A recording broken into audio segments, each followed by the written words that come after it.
Is Africa still the dark continent, or is Africa our shithole like President Trump once called it? Hello there, and welcome to another episode of this vlog. My name is Ndero Ganga. I am a news reporter, news anchor, and a vlogger. We're here and we are doing this. So there's a colleague of mine who hosts a show called Let's Create Africa. The first time I saw it on air, I was like, okay, we have a new show. This is a really interesting concept. Let's create Africa. You know, Africa has this agenda called Africa 2063, and it's dubbed the Africa we want, you know. We have to acknowledge that we've made strides, we've made steps in the right direction, lakini bado kuna mambo ambayo yanatukanganya, we're not getting right. So that's the reasoning behind Agenda 2063, Let's Create Africa. It's backed by Vision 2030. There was the Millennium Development Goals, which expired in 2015.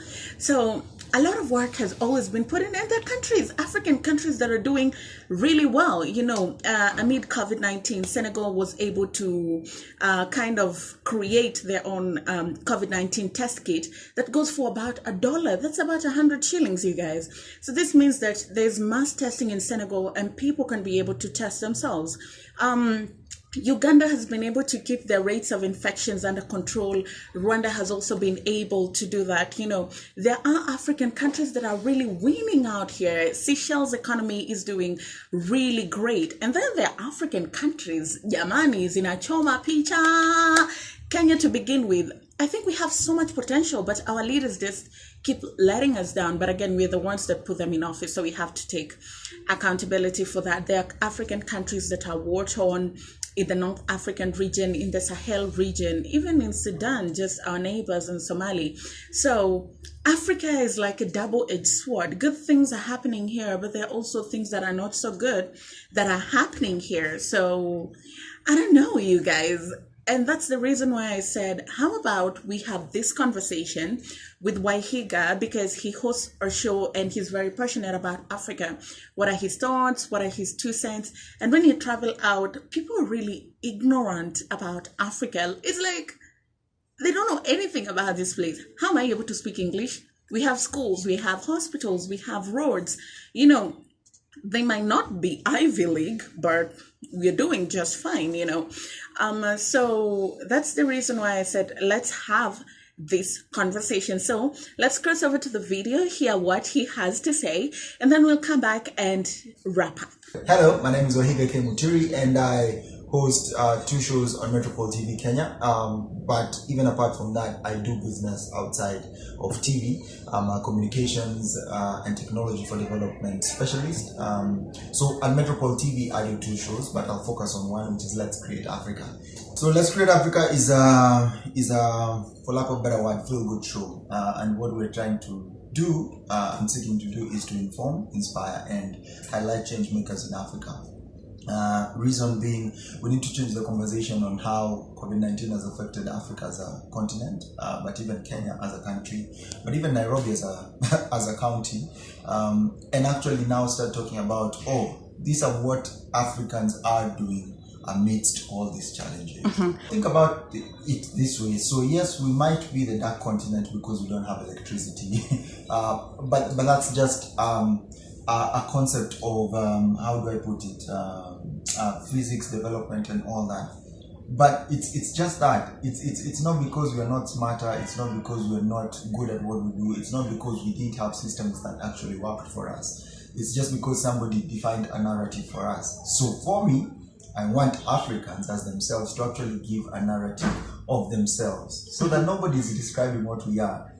We are the ones actually talking about ourselves. We're the ones who are actually writing books about ourselves, our history, our civilization, our way, our medicine, our culture, our tradition, because it's too rich. Yeah. We have so many rich things, including the minerals that we have. If we are now getting a bit vain, we have so much. But even now to get a bit more vain, yes, so we are dark. But have you ever heard about Black Beauty? That's Africa. Africa, for me, what comes to mind? Africa is beauty. Like, is beauty is rich, both in terms of material and also in terms of content. Culture. Not even culture. There's culture, there's the all-round environment by itself. There's the all-round um, language, tribe, all those things. So I wouldn't just throw it onto one element. I would throw it on everything that we are. Because I'm African, and I think we have so much to offer to the world if we just came together and offered it to the world. So when you ask, what comes to mind when you think about Africa? For me, it comes as depth. Depth with a lot of richness coming from us, and that needs to be shared with the world, including also ourselves. We need to know it also ourselves, because most of us still don't know about it. We are told how we are instead of us actually saying how we are, and that's what we need to do, including with each other. Okay. Because that's what we can talk about. Among the wins that Africa has, especially in terms of development, is one, leadership. I think we're really making sure to talk about leadership and how we want to be led as a nation, as a country, as a continent. And we are very worried now about foreign what's the word? Foreign interventions. So we don't mind it, but we're also very keen on how it's defined when it comes to us. So I like that win. Number two, I like business. How Akina Vusi, for one, if I name one person, Vusi Tembikwayo, I can also name myself. I can also name other Kenyans. But basically, Africans are now thinking, hey, can we actually now start investing in ourselves, in our people, in our youth, in our women, in our children, and see how that comes out? So Afro-capitalism, I like that there's even such a word. Sounds very funky and very cool, but that it's even being thought about, and for some of the people that are practicing Kina Strife Masiva and the likes, that for me is a big deal. So three, we are becoming very Afrocentric. There's a wave of Africanism that's going on, and has been going on since like roughly 2005, 2007, till now, where Africans are really embracing what they are and loving what they are, and now speaking about what they are, and without being ashamed. I am loving that. That for me is Africa Couture. And it's amazing. I want to see it more, because then that pride is what will push us to develop more things. So those are the three top things top of my head that I like about what we have. Some of the three things that I think we're lagging on, again, I would stick to the same three things. One, leadership. I think we can do more about our leadership. We can do more about stopping being divided by tribal lines and actually work together. I like the Africa Free Continental Trade Area that's coming up, but we need to work together on making it a success. So I think that's one of the things. Now, if I go to business, that's one of the things that really needs to work for us. And a borderless Africa for business. A borderless Africa for business. A borderless Africa for relationship. A borderless Africa for culture. Because we need to know, we need to share. That it's our thing. It's Ubuntu. So we need to maximize and optimize on that, because that's who we are. Third, but not last but not least, would be what I've just talked about in regards to African culture. Can we continue embracing and learning and sharing what Africa is with so much confidence, without worrying what do people think about it? Because at the end of the day, it's who we are, and we should have pride in that, both good and bad. Yeah, we should have pride in that. 3 African countries that have done really well for themselves. I would say, for one, Morocco. I must admit, Morocco, especially in its education system, they're very keen on early childhood education. So for me, that is something I'm like, hey, okay, that's very interesting for a continent that has system of education that doesn't focus so much on the juniors. I like that Morocco is doing that and making it key. It's a 50-50 thing. I think Kenya still. And I'm saying that, I must admit, I'm also saying that because I'm a citizen.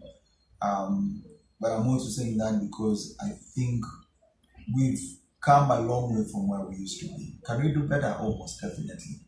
But we've come a long way, and I recognize that. And I recognize that we need to do an upheaval of our political system. We need to do an upheaval of our business. We need to do an upheaval of access for people to, especially youth, women, and children, again, to get access to basic needs, food, shelter, and clothing. But still, for where we are right now, I think we've done quite a lot in regard to that. Three that need to pull up their socks. One, Kenya, as I've already said. Kenya needs to pull up its socks. Again, we need some proper politics. Politics, yes, has to happen, but we can do it better and clean. We need to also do business fair. And three, last but not least, we need to also allow the marginalized minority and vulnerable groups to actually access food, shelter, and clothing properly and equally. Two would be Tanzania, though that's a neither here or there. Reason being, Tanzania, as it seems, has a great president who has found a way to really work on corruption and things that are bringing the nation down. But also when it came to COVID-19, as is currently, he has taken an aloof approach towards that. So I still think that needs to be worked on, and also stop fearing other nations coming and intervening, other citizens from other countries intervening in your country's business and politics and stuff like that. I think you can allow them to actually come into that and make it a bit more richer. Last but not least would be South Africa, because even with the gains that it has, it still has what's it called? The fear of other citizens. I've forgotten the name. Xenophobia. It has xenophobia, which in the 21st or 20th century is really, guys, like, we can't have xenophobia in this century. What kind of Africa do I foresee in the future?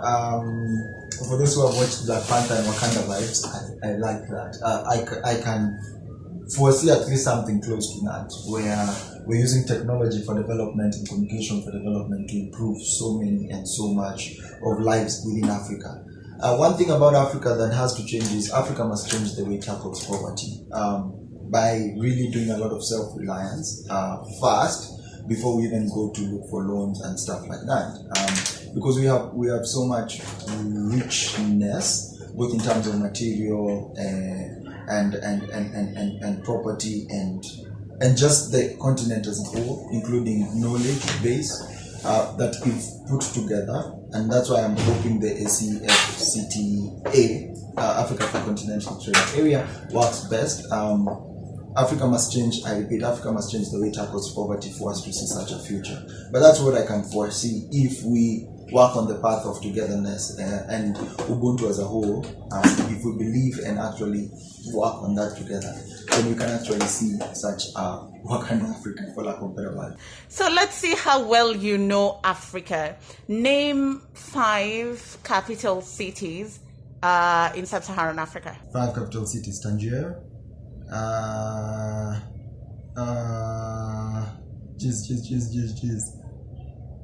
Abuja. Tangier, Abuja, Cairo. Cairo is not sub-Saharan. Shucks. Which other one? Accra. Those are three. Think. Time is up. Nairobi, Kampala, Addis Ababa. Name 5 international airports in Africa. The Entebbe Airport, JKIA, South African what? Jeez, I've forgotten. Hey, even the wrong Bole in Addis Ababa, Kotoka International Airport in Accra. What's the name of the airport in Kigali International? Kigali. Are you sure? Okay, anyway, that one. Okay. The one for Tanzania, geez. Okay, 5 presidents. 5 presidents. We can start with Uhuru. No. Why not? Okay.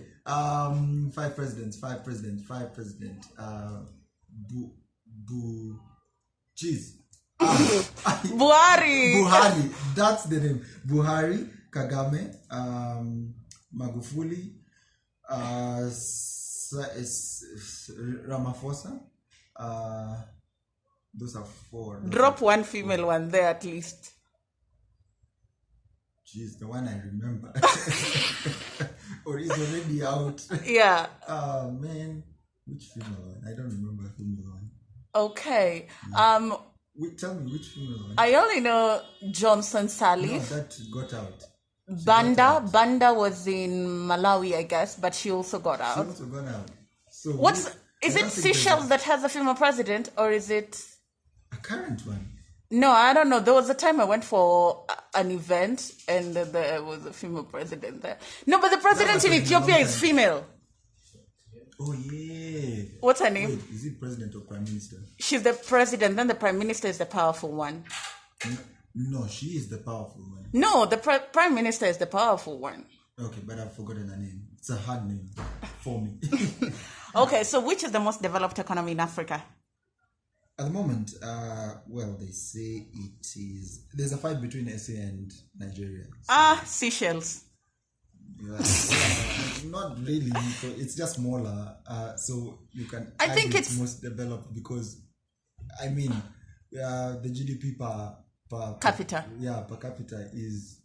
The country is small anyway, but so many people can have. There are smaller countries that are not managing their resources well, so we have to give them credit. Smaller than Seychelles.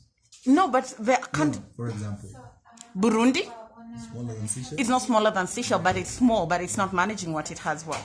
Yes, but it's not smaller than Seychelles. Okay. So I think in terms of management, then okay, if we're talking in terms of management, then it's okay. Let's mention Seychelles. But if you're talking in terms of money, I think SA or Nigeria still. Finally, dream destination, 5 places, 5 beaches you'd like to go to in Africa. In Africa, the Seychelles one, Mauritius.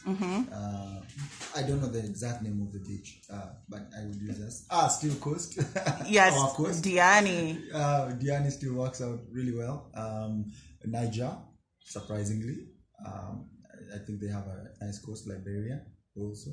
I think they have a nice coast and a rich one in terms of history. To catch more of these conversations, please watch Let's Create Africa every Tuesday, 9:45 a.m., where we seek to inspire, inform, and highlight change makers in Africa. Like I said in the beginning, Africa for me is bittersweet. You know, this is home, so hakuna mali naenda, and I cannot go to a white man's country to be treated as a second-class citizen. That's a line I got from Giuliani, you know. We interviewed him some times back, and ironically, I was in this very outfit. But manze saa zingine to, because even if you look at the quality of our education, I've done a course with Columbia University, and the content, whatever they're teaching you, is so good. And I'm like, why don't you teach us like that here? Why aren't you teaching us these things? The education is very futuristic, you know. They're teaching people about the effects of population growth on the economy, urban development, infrastructural development, climate change. Like, it's very futuristic. The only problem is their data is not up to date. So they don't have valid data on Africa. And that's how I was like, then why am I doing the course at Columbia? Because they know nothing about Africa. I should be doing that course from the University of Witwatersrand or from Lagos University, because they're African schools, hence they'll have the African data. Our education is letting us down. It's not futuristic. It's not up to date with the job market. It's not skilled labor for tomorrow. You know, we're teaching our children artificial intelligence, blockchain technology, robotics. Are we? And those are the courses of tomorrow. They're the courses of the future. You know, are we investing in medical research? Right now, Oxford University is doing a lot of work trying to get a vaccine for COVID. Those trials are done on white people. Let's just get that out of the way. How will African people get treated of COVID? You know, we have to sit at the back and wait until they're done with white people too. So we are letting ourselves down. Our education system is letting us down. Our thinking is letting us down. You know, there was a day I was watching Banky W, And he said something very profound. In Nigeria, we don't have any state-of-the-art universities. We don't have any world-class medical research centers, not one. But you know what we do have? We have state-of-the-art, world-class, billion-dollar churches. Now, don't get me wrong. I'm not saying that praying is a bad thing. Praying for healing is a good thing. We should all do it. But isn't it better to be able to pray with your pastor and go and see a doctor as well? Isn't that a better option? We've prayed enough. Yeah? If prayers were working, Nigeria, Ghana, they'd be at the top. You know, it's time we supplement prayer with something else. We are letting ourselves down personally. We are not entrepreneurial in nature. Maliza Shule, go get a job, finish school, go get a job, work for somebody, work for the civil service, work for the government. We are not introducing new technologies. We are not receptive to new ideas. Right now, in the midst of COVID, people still tell you, how will we do the interview? Yeah, how will we do the interview? Via phone, because things have changed, you know. But even the technology that we're using right now amid COVID-19, which one has been created by an African? You know, TikTok is making a lot of money, Skype, Zoom. Where's the African innovation? We're really letting ourselves down, you know. We are not asking for more.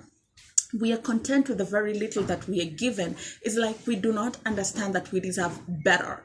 We are not asking our leaders to give us better.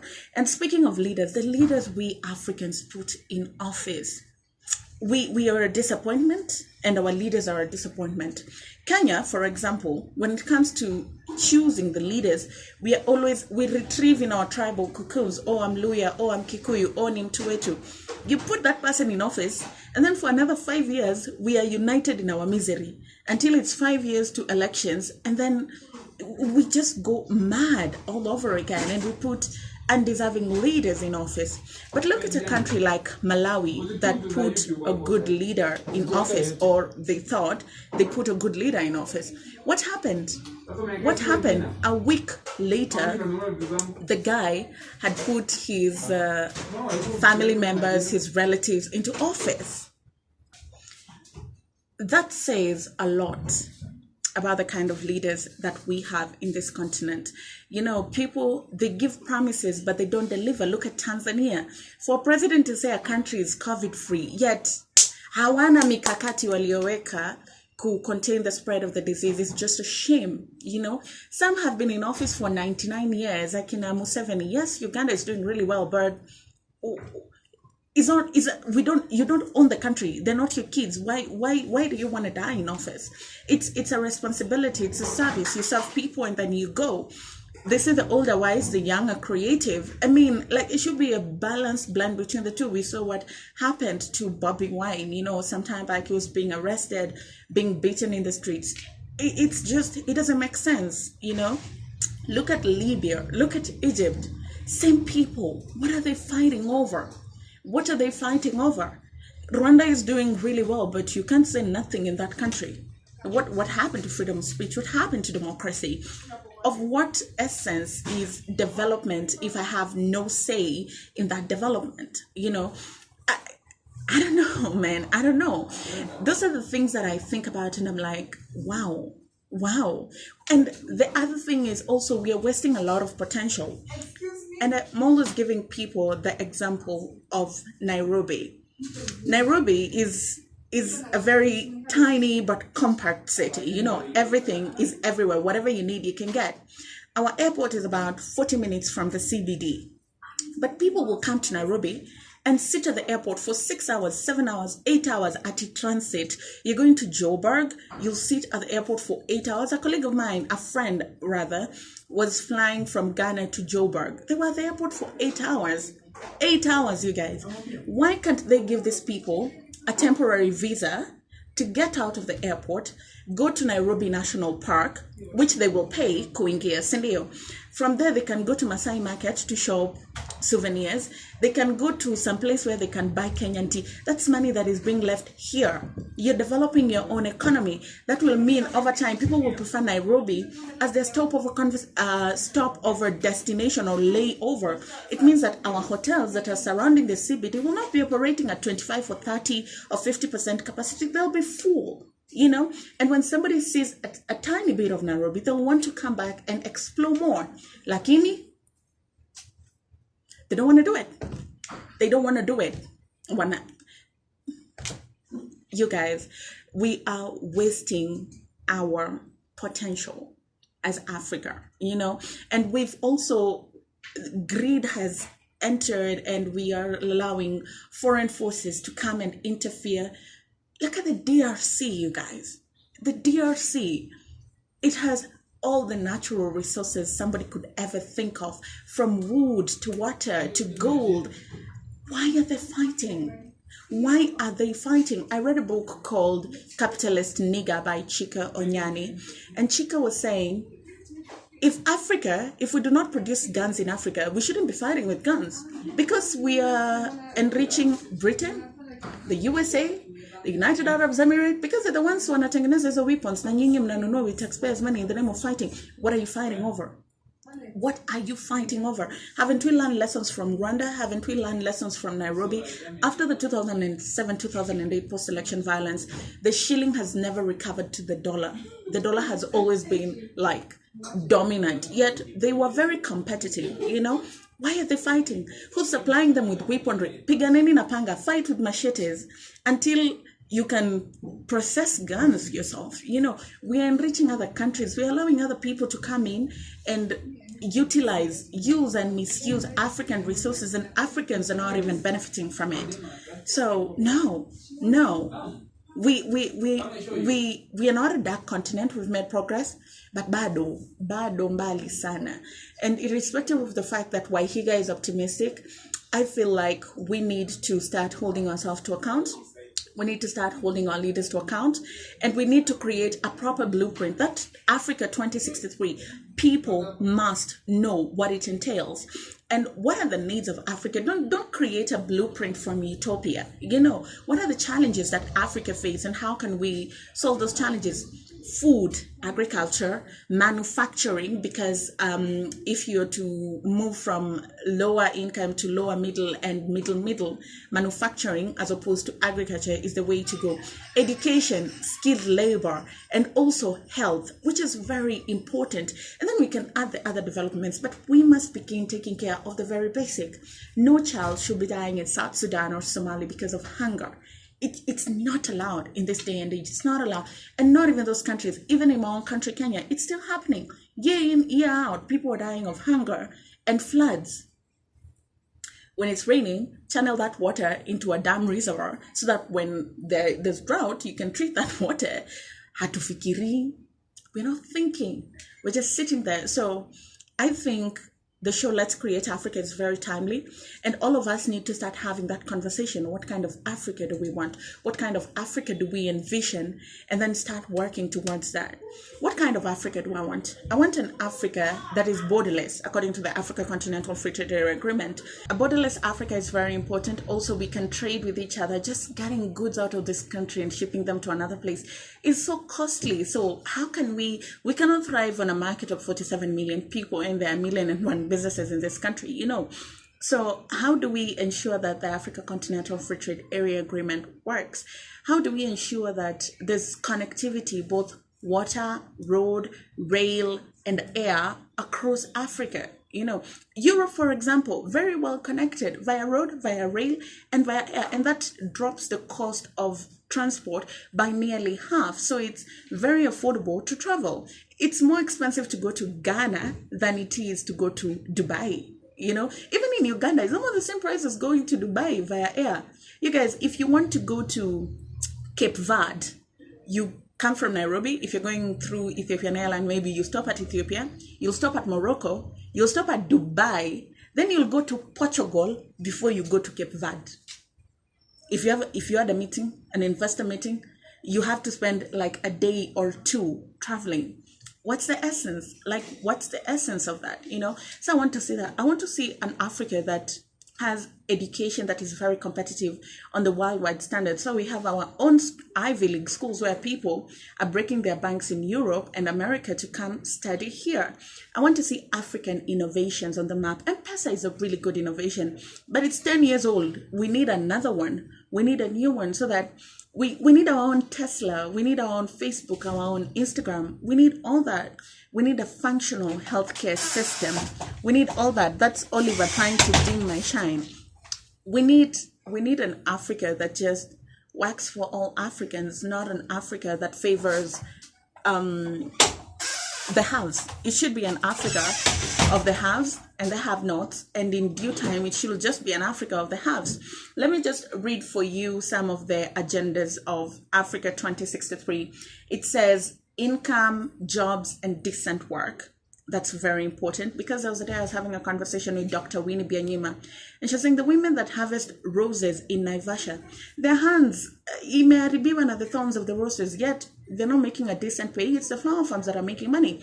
If we could just say every dollar per flower will go back to these women, they'd be living a decent life. You know, poverty, inequality, hunger shouldn't be happening in this modern day and age where people are dying of hunger. After the great hunger in Ethiopia, they said never again. Kenya needs to follow suit, and all the other African countries need to follow suit. Social security and protection, including people with people living with disabilities. This is also very important, and African countries need to stop fighting and just open their eyes to foreign intervention and see when somebody is giving you weapons, they're not helping you. They're helping themselves because you're buying weapons from them. Or when you're fighting, you're distracted and they're able to loot your property. Modern and livable habitats, basic quality service. This is another thing. Many people in Africa do not live in decent housing. That's why we have some of the biggest slums in the world, Soweto, Kibra. It shouldn't be like that, you know. Human beings deserve to live at a good place. One of the basic needs of human beings is shelter, you know, quality services, education, healthcare.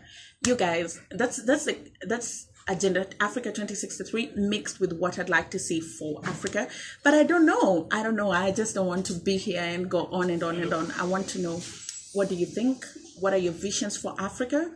What are some of the things that you think we are not getting right? And what do we need to do moving forward so that we can retrace our footsteps and go back to the path of development? Thank you so much for watching this vlog, for being here. My name is Ndero Ganga. Give this video a thumbs up, like it, share, and subscribe. I'll see you in the next video.